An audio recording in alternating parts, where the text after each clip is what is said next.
Welcome back to Hometown Magazine. My name is Mike Kelly. Our guest tonight is Mark Davis, Executive Director of Gear. Mark, one of the things that has hampered the Flint community in the eyes of some people is an historical hostility between segments of the population, specifically between the workers and the management in General Motors, since that is, after all, the core of the town, the General Motors community. And historically, the UAW and General Motors have had an adversarial position.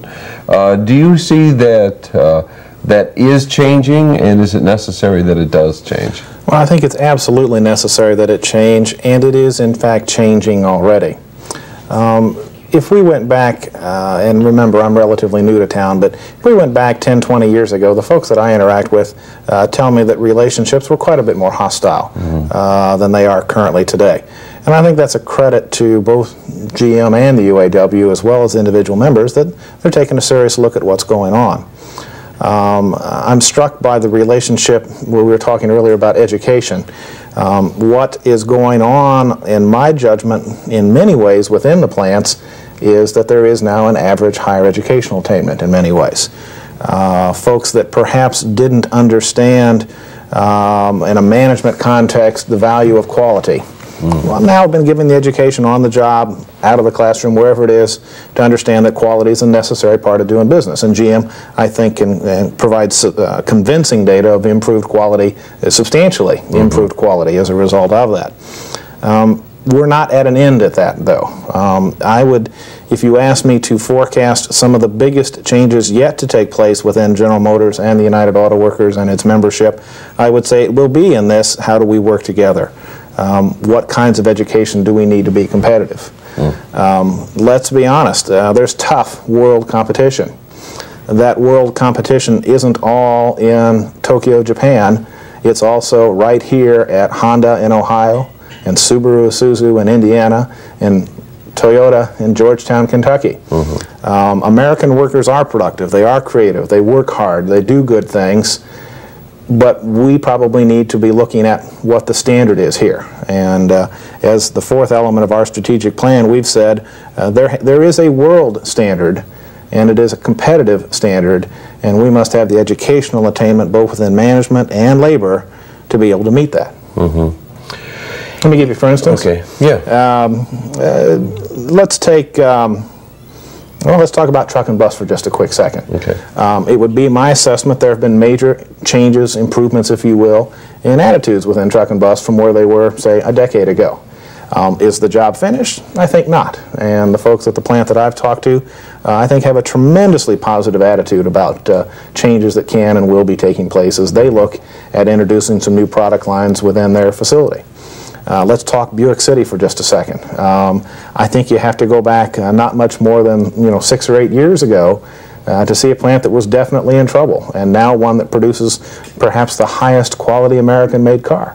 And those are not accidents. Those are things that people have worked at, they've made a commitment to, they've gotten the education going, they've understood and shared information with each other.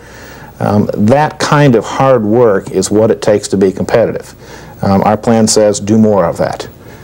Don't let problems accumulate until they become fatal or until product quality or whatever slides. Let's deal with them forthrightly.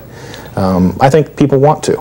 Don't you see, though, that in the future there are perhaps inevitable conflicts, most specifically when the corporation, looking at the bottom line, says, well, we can have this manufactured at a plant down in Mexico or over in the Philippines, and just have it shipped over here, and that will necessitate the elimination of domestic jobs. Aren't there areas in which it is almost inevitable that the union and management are going to have conflicts? I expect conflict will continue. However, I would say to you that I've had extensive discussions with Reuben Burks, the Director of Region 1C of the United Auto Workers, and I think both Reuben and I, as well as the senior level management folks that I've talked to, would say that there are things we can do. If you're going to compete solely on the basis of price, we can send it to Mexico, but Thailand can compete against Mexico on the basis of low price. All right? Competing on the basis of low price doesn't win very often anymore. That's why we're saying apply information to manufacturing. That's why we're saying the formal educational content, the relationship between labor and management, the way management actually structures the work environment must be substantially better. High cost in the future better mean high knowledge content if you want to still be in business. If an employer of an operation is considering locating in Flint, and I'm sure you not infrequently have conversations with people like that, do you still hear from them as we used to hear, oh, I don't know, Flint, that's a union town, I'm asking for trouble, if I go there I'm going to have a workforce that's always after me? I hear that stereotype. The hard part is getting a chance to make our case. If we get a chance to make our case, we've got some pretty good facts and figures to say, hey, that's not very reflective. All right? It's the old Flint. That's maybe 20 years ago. Let's look at what's going on actually today. The difficulty comes, though, is that many times we don't get the chance to state our case. When we started, I said perceptions have a bad, sometimes, consequence of becoming reality on the emotional or attraction part of what we do in economic development. It's tough because of these perceptions to attract companies here. We're not giving up. We have prospects now. We're working those prospects. But I think we don't get as many chances because of some of these negative perceptions. Again, distinguish between reality. I think the reality is much more positive here than what the negative perception might be. You know, some of our own worst critics are right here at home.